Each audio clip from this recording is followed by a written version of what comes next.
그래서 전도서의 마무리는 바로 전도서 자체의 내용만으로 보면은 주님께서 주신 삶에 감사하며 만족할 줄 아는 것, 그러니까 더 많은 것을 바라려고 하지 말고 노력하려고 하지 말고 그것이 인생에 결코 행복을 주지 않는다. 그렇다고 해서 게으르게 살라는 것이 아닙니다. 최선을 다하고 열심을 다하고, 하지만 그 결과는 하나님께서만 아시는 것이다. 다만 주님께서 주신 것에 감사할 줄 알아야 한다. 자, 그것을 우리가 구속사적 관점, 바로 오늘날의 교회의 관점으로 본다면 무엇이었습니까? 우리 주 예수님께서, 죽음을 뛰어넘는 그 예수님께서 모든 허무함을 뛰어넘어서 우리 인생의 진정한 가치를 발견하도록 해주신다는 것이고, 우리 인생의 진정한 가치는 언제 열매 맺습니까? 우리 주 예수님 다시 오시는 그날, 바로 구원의 완성을 통해서 열매 맺게 되는 것을 우리가 기억해야 할 것입니다. 네, 여전히 끊기네요. 괜찮나요? 아, 그런가요? 여기 컴퓨터에서 계속 끊기고 나와서. 끊기면 말해주세요.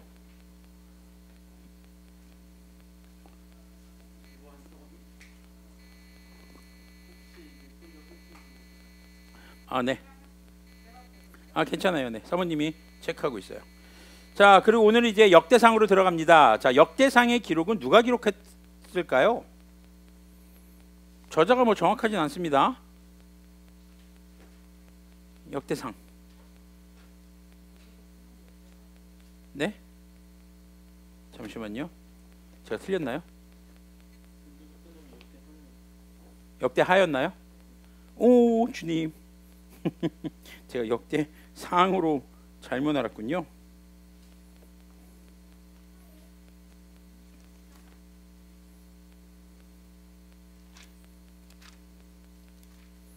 아, 34일이죠.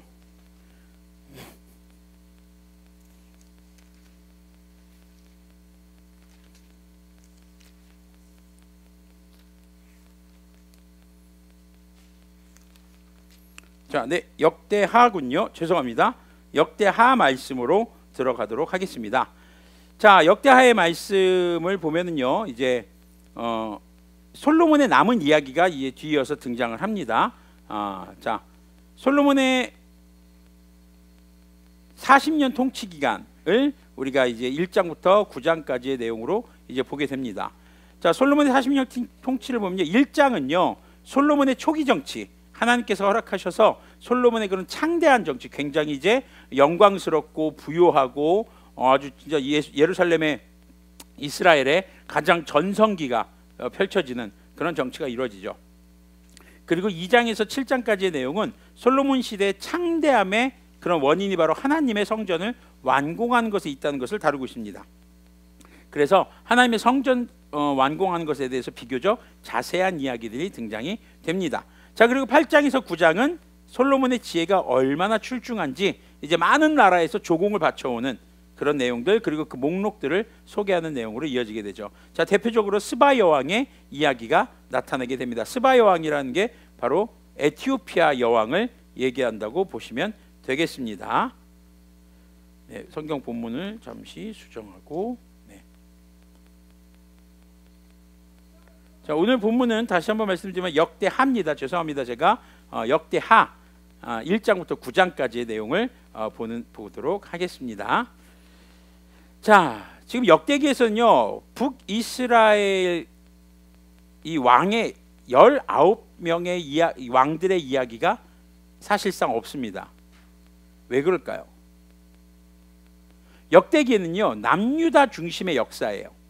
역대기를 다른 말로 표현한 이 말이 제사장적 역사서라는 표현을 쓰기도 합니다. 자, 이 역대기는 누가 기록했을까요? 아까 잠깐 질문했던 건데. 자, 역대기의 기록 연대는요, 포로 귀환 시기 혹은 포로 귀환 이후로 알려져 있습니다. 요즘에 우리가 말씀 베이커리를 통해서 에스라 묵상하고 요즘 말라기 묵상하고 있죠. 자, 포로 귀환에 대해서 간단하게 언급해 드리면은 1차 포로 귀환. 자, 다리오 왕 때에, 페르시아의 다리오 왕 때에 고레스 왕 때에 고레스 칙령이 선포되면서 하나님께서 고레스 왕에게 감동을 주셔서 예루살렘으로 돌아가서 성전을 재건할 사람들, 하나님을 예배할 사람들은 돌아가도 좋다. 그리고 거기 성전 지을 때 필요한 모든 것들을 공급해 주어라. 아니 어떻게 이렇게 고레스 왕이 하나님을 알게 됐을까? 또 페르시아의 왕들은 어떻게 하나님을 이렇게 경외하는 왕들이 생겨났을까? 그거에 대해서 우리가 추측해 볼 수 있는 내용들은 포로 귀환 이후에 남아 있었던 유대인들 중에 영향력 있었던 사람이 하나 있었습니다. 1차 포로 때 잡혀갔던 인물 다니엘이죠. 다니엘은요 왕실의 어떤 환관으로 처음에 있었지만 왕들이 이게 조언을 구하고 특히 꿈을 꿨을 때 해몽을 부탁하고 지혜를 구하는 그런 역할로 남아 있었죠. 그래서 여러 가지 기록들을 살펴보면은 다니엘은 포로 귀환해서 돌아오지 않았고, 왜냐하면 나중에 나이가 많이 들었거든요. 바벨론에서 예루살렘까지 돌아오는데 대략 탈 것, 낙타나 말 타고 4개월 정도 걸리는 거리입니다. 노년의 다니엘이 감당하기에는 쉽지 않은 것이었죠. 다니엘은요 4명의 왕이 바뀌는 동안도 여전히 국가가 바뀌어요.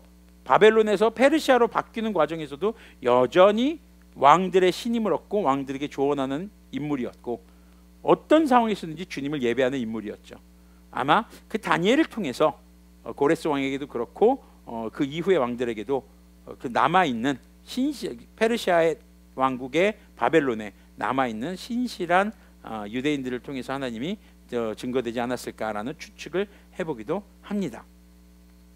자, 그런 상황에서 고레스 왕의 칙령으로 1차 포로 귀환이 이루어집니다. 이때 누가 인솔해서 갑니까? 스룹바벨이 인솔해서 와서 그리고 성전 재건을 하죠. 그리고 2차 포로 귀환이 누가 돌아옵니까? 에스라가 돌아와서, 에스라는 성경학자였고 제사장이었어요.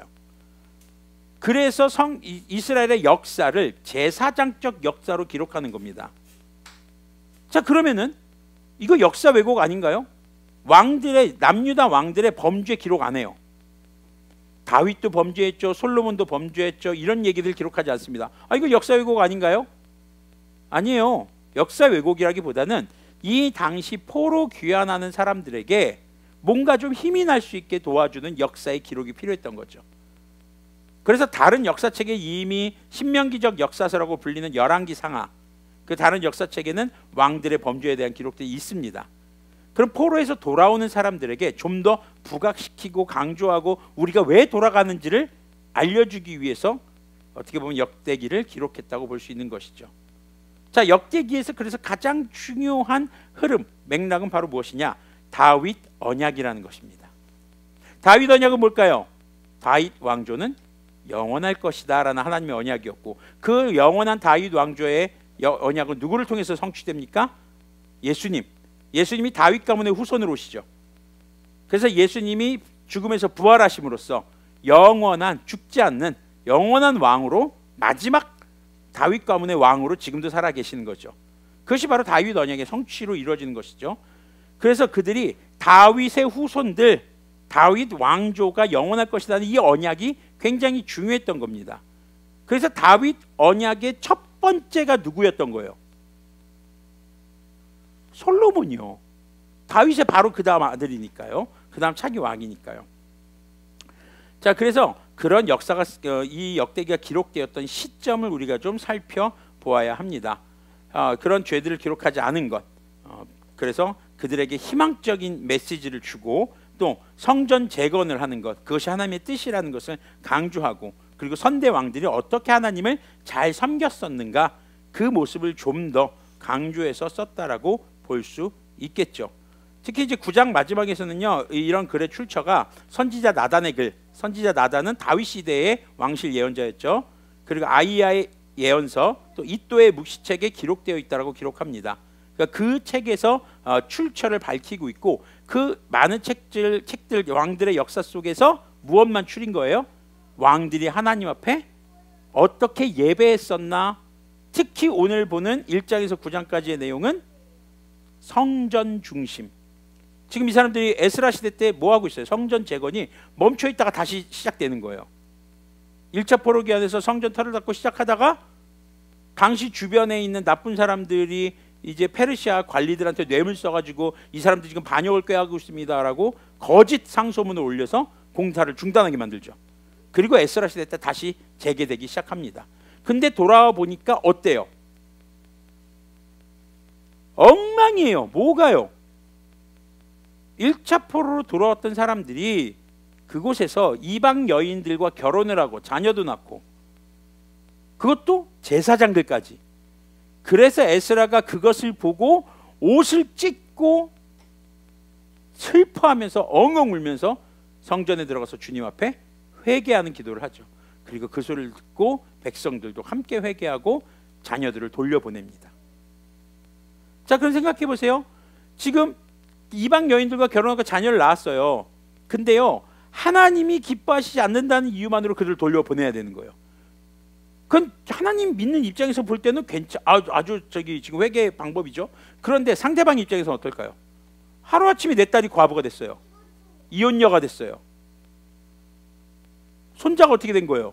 내 외손자가 아버지를 잃어버린 거예요. 그래서 성경학자들은 이들이 침공을 해서 성벽이 훼손된 것으로 보고 있죠. 에스라 시대 때 성벽까지 다 세웁니다.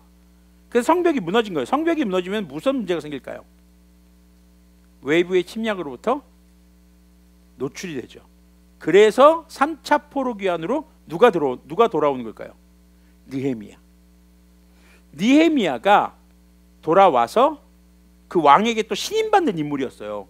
보면 스룹바벨, 에스라, 그리고 또 느헤미야, 전부 다 왕에게 아주 신임받는 인물들이었어요. 그래서 원하는 모든 것, 필요한 모든 것을 다 공급해 줍니다. 페르시아에서. 그래서 돌아와서 50일 만에 성벽을 재건하는 그런 일이 있었죠. 그렇게 3차에 걸쳐서 포로 귀환이 이루어지는 때였습니다. 그래서 2차 포로 귀환 때 성전을 재건해야 되는데, 우리가 왜 성전을 재건해야 될까? 또 우리가 왜 거룩하게 살아야 하는 걸까? 왜 우리가 하나님의 백성답게 말씀을 따라 살아가야 하는 걸까? 이것을 백성들에게 가르치기 위해서 에스라는 그들을 가르치기 위한, 어떻게 보면 성경 공부 교재를 만든 것이 역대기라는 그런 주장들도 있습니다. 그쪽에 좀 무게를 싣고 보고 있는 것이고요. 자, 그래서 다윗 언약을 통해서 다시 예루살렘으로 돌아오는 사람들에게 온전한 회복을 위해서 무엇이 필요한가, 이것을 에스라가 의도를 가지고 기록한 것으로 보아야 하는 것이죠. 역사 왜곡이기보다는 시대적 관점에서 당시 포로 귀환하는 세대에게 필요했던 내용이기 때문에 기록한 것으로 우리는 보고 있는 것이고, 특히 오늘 이야기에 큰 비중을 차지하는 게 성전 건축에 있다는 것을 우리가 생각해 볼 수 있겠습니다. 자, 그러면은 우리 함께 읽으면서 이야기를 나눠보도록 하겠습니다. 34일째입니다. 역대하 1장부터 9장까지입니다. 1장. 다윗의 아들 솔로몬의 왕위가 경고하여 가며 그의 하나님 여호와께서 그와 함께 하사 심히 창대하게 하시니라. 솔로몬이 온 이스라엘의 자, 심히 창대하게 하셨다. 그를 높여주셨다. 하나님께서 함께 하실 때 어떻게 됐다? 높아졌다. 잘 보세요. 솔로몬이 유명해졌어요. 그가 창대하게 됐다. 그 비결은 뭐예요? 하나님이라는 거죠. 우리 지역이 어린이 찬양교회 그거 있어요. 예수님은 포도나무. 그다음 뭐지, 지역아? 그렇지. 그다음에 어떻게 해야 열매 맺어? 나는 가지 포도나무 위에 꼭 붙어서 아름다운 열매 맺을래요. 네, 이런 찬양이 있어요. 요한복음에 있는 말씀이죠. 주님과 함께 할 때 우리는 열매 맺을 수 있는 겁니다. 솔로몬이 높아질 수 있었던 것은 뭐 이러쿵 저러쿵 다른 이유가 아니에요. 하나님 때문입니다. 계속 보겠습니다. 무장들과 백부장들과 재판관들과 온 이스라엘의 방백들과 족장들에게 명령하여 솔로몬이 온 회중과 함께 기브온 산당으로 갔으니 하나님의 회막 곧 여호와의 종 모세가 광야에서 지은 것이 거기에 있음이라. 자, 기브온에 있는 산당, 여기는 회막입니다. 모세가 광야에서 만든 회막입니다. 왜 여기까지 갔을까요? 당시에 성전이 없었습니다. 그래서 솔로몬은요, 기브온이라는 곳에 거기까지 가서 주님을 예배할 정도로 신앙심이 어땠다? 좋았다.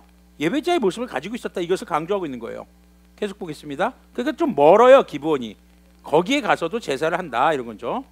다윗이 전에 예루살렘에서 하나님의 궤를 위하여 장막을 쳐두었으므로 그 궤는 다윗이 이미 기럇여아림에서부터 그것을 위하여 준비한 곳으로 메어 올렸고, 옛적의 후레 손자 우리의 아들 부살렐이 지은 노제단은 여호와의 장막 앞에 있더라. 솔로몬이 회중과 더불어 나아가서 여호와 앞 곧 회막 앞에 있는 노제단에 솔로몬이 이르러 그 위에 1000마리 희생으로 번제를 드렸더라. 자, 번제물 1000마리를 드렸다라는 것이요, 한 번에 1000마리를 드렸는지 1000번에 걸쳐서 드렸는지 아니면 이 1000이라는 것에 대해서 소라는 해석도 있습니다. 숫소로 이제 제사를 드렸다. 이게 정확하지가 않아요. 근데 이것을 잘못 오인해서 하나님께 1000번 예물을 드리면 복을 받는다라는 공식처럼 받아들여져서는 안 됩니다. 이거 한국 교회에서 굉장히 오해가 큰 부분이기도 합니다. 물론 내가 하나님께 1000번에 걸쳐서 예물을 드려야지 작정하는 거, 뭐 결심하는 거 뭐 나쁘다는 건 아니에요. 그런데요, 그것이 솔로몬처럼 내 자녀가 혹은 내가 지혜로워지는 비결이라고 생각해서는 큰일 난다라는 겁니다. 그래서 1000번제 이것에 대해서 숫자 1000번인지 아니면 한 번에 1000마리의 소를 한꺼번에 드렸는지 이건 뭐 알 수가 없어요. 그리고 해석에 따라서 숫소를 드린 것이라는 것도 해석이 가능이 합니다. 그래서 이것을 1000번의 예물로 보아서는 무리가 있을 수 있습니다. 하지만 무엇은 알 수 있을까요? 하나님을 예배함에 있어서 솔로몬은 아끼지 않았다. 주님께 제물을 드리는 데 있어서 아낌없이 헌신하며 거리가 멀어도 주님을 제사하고 예배하는 것에 게을리하지 않았다라는 것을 우리가 보아야 할 것입니다. 그날 밤에 하나님이 솔로몬에게 나타나 그에게 이르시되 내가 네게 무엇을 주랴 너는 구하라 하시니 솔로몬이 하나님께 말하되 주께서 전에 큰 은혜를 내 아버지 다윗에게 베푸시고 내가 그를 대신하여 왕이 되게 하셨사오니 여호와 하나님이여 원하건대 주는 내 아버지 다윗에게 허락하신 것을 이제 굳게 하옵소서. 주께서 나를 땅의 티끌같이 많은 백성의 왕으로 삼으셨사오니 주는 이제 내게 지혜와 지식을 주사 이 백성 앞에서 출입하게 하옵소서. 이렇게 많은 주의 백성을 누가 능히 재판하리이까 하니 하나님이 솔로몬에게 이르시되 이런 마음이 네게 있어서 부나 재물이나 영광이나 원수의 생명멸하기를 구하지 아니하며 장수도 구하지 아니하고 오직 내가 네게 다스리게 한 내 백성을 재판하기 위하여 지혜와 지식을 구하였으니 그러므로 내가 네게 지혜와 지식을 주고 부와 재물과 영광도 주리니 내 전의 왕들도 이런 일이 없었거니와 내 후에도 이런 일이 없으리라 하시니라. 자, 솔로몬이 주님께 구하는 게 뭡니까? 바로 이 백성을 세 번역으로 보면요, 인도하게 하여 주십시오. 지혜와 지식을 주셔서. 자, 인도한다라는 것은 데리고 간다는 겁니다. 어디로요? 주님께로요. 지금 솔로몬은 뭐 하러 와 있어요? 예배하러 와 있어요. 주님께 1000번제를 드리고 1000마리를 드렸는지 아니면 뭐를 정확하지 않지만 어쨌거나 주님께 정말 지극정성으로 예물을 드리고 예배하고 주님께서 물어보실 때 무엇을 줄까라고 물어보실 때 이 백성을 주님께로 인도할, 올바른 길로 인도할 지혜와 지식을 주십시오. 그런데 주님께서 뭐라고 합니까? 너를 왕으로 삼아 맡긴 내 백성. 자, 솔로몬을 누가 왕으로 세우셨다? 하나님. 백성을 왕에게 누가 맡기셨다? 하나님. 그리고 이 백성이 왕의 백성이 아니고 누구의 백성이다? 하나님. 하나님은요, 지금요, 이 구절을 통해서 이스라엘의 왕의 정체성과 백성의 정체성을 딱 못 받고 있는 거예요. 다른 나라의 왕은 어떻습니까? 혈통을 따라서 아니면 힘을 따라서 세상의 방법으로 왕이 됩니다. 그런데 이스라엘의 왕은요, 하나님이 세우신 겁니다. 하나님께서 맡기신 백성입니다. 하나님의 백성입니다. 내 거 아니라는 거죠. 그 백성을 다스릴 지혜와 지식, 인도한다, 다스린다. 근데 그 다스리는 것의 정체성이 정확해야 됩니다. 누구의 백성? 하나님의 백성. 그러니까 하나님의 백성으로 그들을 다스려야 되는 거예요. 하나님의 백성이기 때문에 하나님께로 인도해야 되는 것이죠. 계속 보겠습니다. 이에 솔로몬이 기브온 산당 회막 앞에서부터 예루살렘으로 돌아와서 이스라엘을 다스렸더라. 솔로몬이 병거와 마병을 모음에 병거가 1400대요 마병이 12,000명이라 병거성에도 두고 예루살렘 왕에게도 두었으며 왕이 예루살렘에서 은금을 돌같이 흔하게 하고 백향목을 평지에 뽕나무같이 많게 하였더라. 자, 이게요, 왕이 그렇게 했다는 게 아니라 15절 보면요, 왕 덕분에 예루살렘에는 은과 금이 돌처럼 흔했다. 야, 은과 금이 돌처럼 흔했다. 길가리에 막 널브러져 있었다는 얘기예요. 지금 얼마나 좋을까요? 그렇죠? 그만큼 예루살렘은 부와 명성이 넘쳐났다 이거죠. 지금 솔로몬의 말들은 애굽과 구이에서 사들였으니 왕의 무역상들이 때로 값을 정하여 산 것이며 애굽에서 사들인 병거는 한 대에 은 600세겔이요 말은 150세겔이라. 이와 같이 햇사람들의 모든 왕들과 아람 왕들을 위하여 그들의 손으로 되팔기도 하였더라. 자, 되팔기도 했다 뭐예요? 무역했다는 것이죠. 그러니까 솔로몬이 많은 부를 축적했던 방법은 뭐였다? 중개무역. 그래서 많은 부를 축적할 수 있었다. 그런데 그런 것들도 누가 인도해 주신 것이다? 하나님께서 인도해 주신 것이다. 이것을 역대하는 강조하고 있는 겁니다. 자, 2장으로 넘어가서 이제 성전 건축을 시작을 합니다. 2장. 솔로몬이 여호와 이름을 위하여 성전을 건축하고 자기 왕위를 위하여 궁궐 건축하기를 결심하니라. 솔로몬이 이에 짐꾼 7만 명과 산에서 돌을 떠낼 자 8만 명과 이를 감독할 자 3,600명을 뽑고 솔로몬이 사절을 두로왕 후람에게 보내어 이르되 당신이 전에 내 아버지 다윗에게 백향목을 보내어 그가 거주하실 궁궐을 건축하게 한 것 같이 내게도 그리하소서. 이제 내가 나의 하나님 여호와의 이름을 위하여 성전을 건축하여 구별하여 드리고 주 앞에서 향 재료를 사르며 항상 떡을 차려 놓으며 안식일과 초하루와 우리 하나님 여호와의 절기에 아침 저녁으로 번제를 드리려 하오니 이는 이스라엘의 영원한 규례니이다. 내가 건축하고자 하는 성전은 크니 우리 하나님은 모든 신들보다 크심이라. 누가 능히 하나님을 위하여 성전을 건축하리요. 하늘과 하늘들의 하늘이라도 주를 용납하지 못하겠거든. 내가 누구이기에 어찌 능히 그를 위하여 성전을 건축하리요. 그 앞에 분향하려 할 따름이니이다. 이제 청하건대 당신은 금은동 철로 제조하며 자색, 홍색, 청색실로 직조하며 또 아로색일 줄 아는 재주 있는 사람 하나를 내게 보내어 내 아버지 다윗이 유다와 예루살렘에서 준비한 나의 재주 있는 사람들과 함께 일하게 하고 또 레바논에서 백향목과 잣나무와 백단목을 내게로 보내소서. 내가 알거니와 당신의 종은 레바논에서 벌목을 잘하나니 내 종들이 당신의 종들을 도울지라. 이와 같이 나를 위하여 제목을 많이 준비하게 하소서. 내가 건축하려 하는 성전은 크고 화려할 것이니이다. 내가 당신의 벌목하는 종들에게 찌은 밀 2만 고루와 보리 2만 고루와 포도주 2만 밭과 기름 2만 밭을 주리이라 하였더라. 두로왕 후람이 솔로몬에게 답장하여 이르되 여호와께서 자기 백성을 사랑하심으로 당신을 세워 그들의 왕을 삼으셨도다. 후람이 또 이르되 천지를 지으신 이스라엘의 하나님 여호와는 송축을 받으실지로다. 다윗 왕에게 지혜로운 아들을 주시고 명철과 총명을 주시사 능히 여호와를 위하여 성전을 건축하고 자기 왕위를 위하여 궁궐을 건축하게 하시도다. 내가 이제 재주 있고 총명한 사람을 보내오니 전에 내 아버지 후람에게 속하였던 자라. 이 사람은 단의 여자들 중 한 여인의 아들이요 그의 아버지는 두로 사람이라. 능히 금은동 철과 돌과 나무와 자색, 청색, 홍색 실과 가는 배로 일을 잘하며 또 모든 아로새기는 일에 익숙하고 모든 기묘한 양식에 능한 자이니 그에게 당신의 재주 있는 사람들과 당신의 아버지 내 주 다윗의 재주 있는 사람들과 함께 일하게 하소서. 내 주께서 말씀하신 밀과 보리와 기름과 포도주는 주의 종들에게 보내소서. 우리가 레바논에서 당신이 쓰실 만큼 벌목하여 때를 엮어 바다에 뛰어 요바로 보내리니 당신은 제목들을 예루살렘으로 올리소서 하였더라. 전에 솔로몬의 아버지 다윗이 이스라엘 땅에 사는 이방 사람들을 조사하였더니 이제 솔로몬이 다시 조사함에 모두 15만 3,600명이라.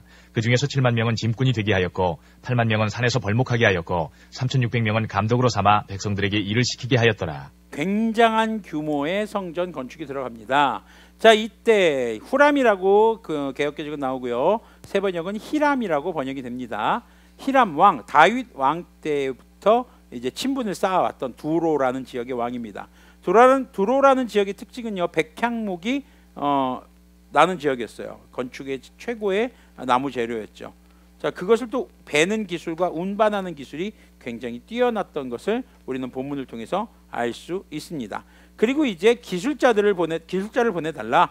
그리고 그 기술자를 보내게 되죠. 자, 모세가 성막을 지을 때도 하나님께서 기술자를 이제 해서 택하셨었죠. 바로 오홀리압과 부살렐이라는 인물이었습니다. 한 사람은 기술을 가지고 있었고 한 사람은 잘 가르치는 은사를 가지고 있었던 사람들이죠. 그러니까 이 사람들이 뭐 하나님이 이렇게 기술이 전혀 없는 사람을 데려다가 갑자기 기술이 생기게 하는 게 아니라 평상시에 해왔던 일을 더 잘되게, 하나님의 영이 충만할 때 더 잘되게 해주시는 그런 은혜를 베풀어 주시는 것을 우리는 또 한번 생각해 볼 수 있어야 하겠습니다. 자, 3장으로 넘어가 보도록 하겠습니다. 3장.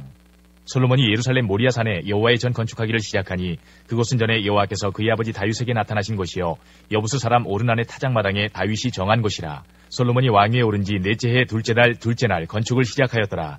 솔로몬이 하나님의 전을 위하여 놓은 지대는 이러하니 옛날에 쓰던 자로 길이가 60규빗이요 너비가 20규빗이며 그 성전 앞에 있는 낭실의 길이가 성전의 너비와 같이 20규빗이요 높이가 120규빗이니 낭실이라는 건 현관입니다. 안에는 순금으로 입혔으며 그 대전 천장은 잣나무로 만들고 또 순금으로 입히고 그 위에 종려나무와 사슬 형상을 새겼고 또 보석으로 성전을 꾸며 화려하게 하였으니 그 금은 바르와임 금이며 또 금으로 성전과 그 들보와 문지방과 벽과 문짝에 입히고 벽에 그룹들을 아로 새겼더라. 자, 보세요. 바르와임 금이라는 건요 금의 종류가 아니라 바르와임에서 들여온 금이다. 한마디로 지금 계속 무역을 통해서 가져오고 있는 그런 물질들이죠. 그리고 굉장히 계속 금이 쓰이죠. 크기도 화려합니다. 그래서 굉장히 크고 화려한 성전을 짓고 있는 걸 볼 수 있어요. 또 지성소를 지었으니 성전 넓이대로 길이가 20규빗이요 너비도 20규빗이라 순금 600달란트로 입혔으니 못 무게가 금 50세겔이요 다락들도 금으로 입혔더라. 지성소 안에 두 그룹의 형상을 새겨 만들어 금으로 입혔으니 두 그룹의 날개 길이가 모두 20규빗이라. 왼쪽 그룹의 한 날개는 5규빗이니 성전 벽에 닿았고 그 다른 날개도 5규빗이니 오른쪽 그룹의 날개에 닿았으며. 자, 그룹이라는 건 우리가 흔히 생각하는 천사라고 생각하시면 됩니다. 오른쪽 그룹의 한 날개도 5규빗이니 성전 벽에 닿았고 그 다른 날개도 5규빗이니 왼쪽 그룹의 날개에 닿았으며 이 두 그룹이 편 날개가 모두 20규빗이라. 그 얼굴을 내전으로 향하여 서 있으며 청색, 자색, 홍색 실과 고운 배로 휘장문을 짓고 그 위에 그룹의 형상을 수놓았더라. 자, 여기서 그룹 잘 이해하셔야 되는 게요. 신천지가 그룹을 천사들의 무리라고 해석을 해요. 그래서 어디 가서 천사들이 이렇게 무리 지어서 있는 게 그룹이야 라고 하면은요, 빨리 도망치세요. 알겠죠? 네. 성전 앞에 기둥 둘을 만들었으니 높이가 35규빗이요 각 기둥 꼭대기의 머리가 5규빗이라. 성소같이 사슬을 만들어 그 기둥 머리에 두르고 성류 100개를 만들어 사슬에 달았으며 그 두 기둥을 성전 앞에 세웠으니 왼쪽이 하나요 오른쪽이 하나라. 오른쪽 것은 야긴이라 부르고 왼쪽 것은 보아스라 불렀더라. 자, 지금 성전을 짓는 것을 굉장히 세세하게 묘사하고 있습니다. 지금 솔로몬 시대 때 이 성전 짓는 것을 이렇게 세세하게 묘사하는 것은 포로에서 귀환한 사람들이 뭘 재건해야 되기 때문에, 성전을 재건해야 되기 때문에. 그러면 이 성전에 대해서 세세하게 묘사한 것은 에스라가 상상해서 쓴 걸까요? 아닙니다. 구약에 기록된 다른 역사서를 보고 가져온 겁니다. 그럼 이 성전의 설계도는 누가 최초로 받은 거예요? 다윗이요. 다윗이 받았고 모든 재료를 다윗이 준비했고, 그리고 다윗의 아들 솔로몬을 통해서 이 성전이 지어졌던 역사를 이야기해주고 가르쳐주고 기록하고 있는 거예요. 그렇게 함으로써 다윗 왕조를 이어가는, 다윗 언약을 이어가는 우리가 이제 이런 성전을 지어야 하지 않겠느냐. 자, 그러면 오늘날 우리로 본다면요, 영원한 다윗 가문의 언약의 성취자는 누구예요? 예수님이시죠. 그 예수님을 믿는 자마다 하나님의 자녀가 되는 권세를 주셨다라는 것이죠. 그러면요, 예수님을 믿는 우리들은 여전히 이 다윗 언약의 연장선상에 있을까요, 없을까요? 있다라는 겁니다. 그래서 우리의 삶에, 우리가 살아가는 이 현장에 주님을 예배하는 교회를 세워가야 하는 것이죠. 근데 이거 오해하지 마세요. 크고 화려하게 금으로 치장하고 돈 처발처발하면서 하는 게 아닙니다. 진정으로 주님께서 원하시는 교회는 뭘까요? 화려한 성전? 큰 교회? 아니요. 주님의 말씀을 따라 순종하는 교회요.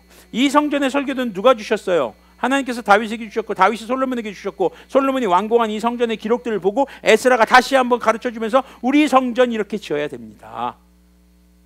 타고 올라가니까 누구예요? 하나님이 주신.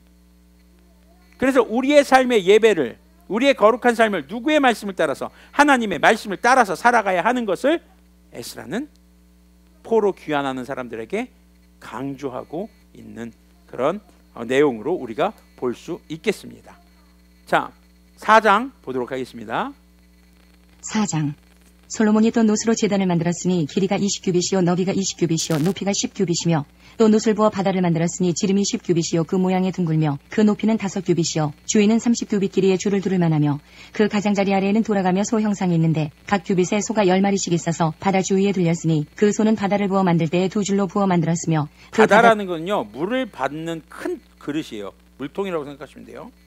노스의 황소 12마리가 바쳤으니 3마리는 북쪽을 향하였고 3마리는 서쪽을 향하였고 3마리는 남쪽을 향하였고 3마리는 동쪽을 향하였으며 바다를 그 위에 놓았고 소의 엉덩이는 다 안으로 향하였으며 바다의 두께는 한 손 너비만 하고 그 둘레는 잔둘레와 같이 백과파의 모양으로 만들었으니 그 바다에는 3,000밭을 담겠으며 또 물두멍 10개를 만들어 5개는 오른쪽에 두고 5개는 왼쪽에 두어 씻게 하되 번제에 속한 물건을 거기서 씻게 하였으며 그 바다는 제사장들이 씻기 위한 것이더라. 또 규례대로 금으로 등잔대 10개를 만들어 내전 안에 두었으니 왼쪽에 5개요 오른쪽에 5개이며 또 상 10개를 만들어 내전 안에 두었으니 왼쪽에 5개요 오른쪽에 5개이며 또 금으로 대접 100개를 만들었고 또 제사장의 뜰과 큰 뜰과 뜰 문을 만들고 그 문짝에 눕을 입혔고 그 바다는 성전 오른쪽 동남방에 두었더라. 후람이 또 솥과 부삽과 대접을 만들었더라. 이와 같이 후람이 솔로몬 왕을 위하여 하나님의 성전에서 할 일을 마쳤으니 곧 기둥 둘과 그 기둥 꼭대기에 공 같은 머리 둘과 또 기둥 꼭대기에 공 같은 기둥 머리를 가리는 그물 둘과 또 그 그물들을 위하여 만든 각 그물에 두 줄씩으로 기둥 위에 공 같은 두 머리를 가리는 석류 400개와 또 받침과 받침 위에 물두멍과 한 바다와 그 바다 아래에 소 12마리와 솥과 부삽과 고기 갈고리와 여호와의 전의 모든 그릇들이라. 후람의 아버지가 솔로몬 왕을 위하여 빛나는 노스로 만들 때에 왕이 요단 평지에서 숲꽃과 스레다 사이에 진흙에 그것들을 부어내었더라. 이와 같이 솔로몬이 이 모든 기구를 매우 많이 만들었으므로 그 논 무게를 능히 측량할 수 없었더라.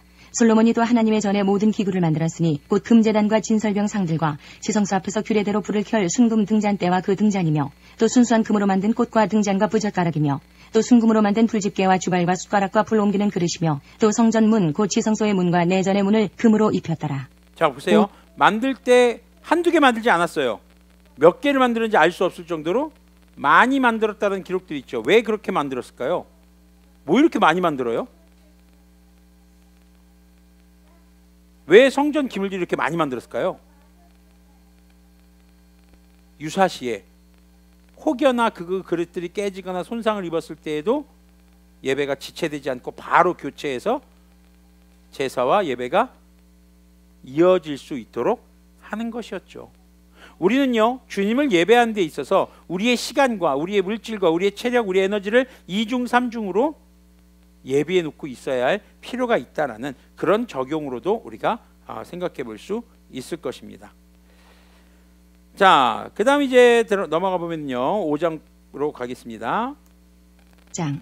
솔로몬이 여호와의 전을 위하여 만드는 모든 일을 마친지라. 이에 솔로몬이 그의 아버지 다윗이 드린 은과 금과 모든 기구를 가져다가 하나님의 전 곳간에 두었더라. 자, 오늘은 여기까지 하도록 하겠습니다. 이렇게 성전의 모든 외형을 다 짓는 것을 마칩니다. 무엇을 따라서요? 다윗에게 받은 설계도대로. 다윗은 하나님의 말씀을 따라 받은 것이고요. 자, 우리가 신앙생활을 하면서 중요한 기준이 무엇일까? 우리가 경계해야 될 말 중에 하나가 이런 말이 있습니다. 사람 보기에도 좋은데 하나님 보시기엔 얼마나 좋을까? 정말 위험한 말입니다. 하나님 보시기에 좋은 것이 사람 보기에 좋지 않을 수도 있기 때문이죠.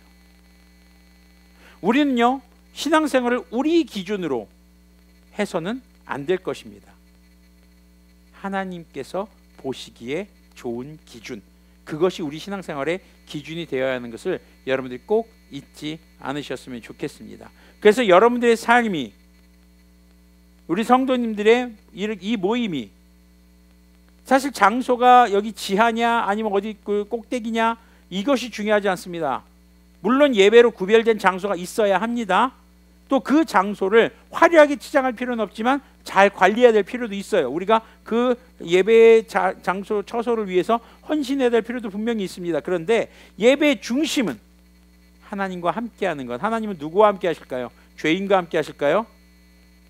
하나님이 누구와 함께 하실까? 지성아, 죄인과 함께 하실까? 아니에요. 그럼 의인은 하나도 없잖아요. 그럼 누구와 함께 하실까요? 자, 구약의 제사가 목적이 뭐였어요? 죄 용서. 그래서 주님의 말씀을 따라 회개하고 예배하는 용서받은 자와 함께 하신다는 것을 우리가 기억해야 하겠습니다. 이 시간에 함께 찬양하시면서 오늘 말씀을 통해서 하나님께서 우리에게 회개의 마음을 주셨다면 회개의 기도를, 또 무엇인가를 결단하게 하셨다면 결단의 기도를 드리는 시간 가졌으면 좋겠습니다. 이 시간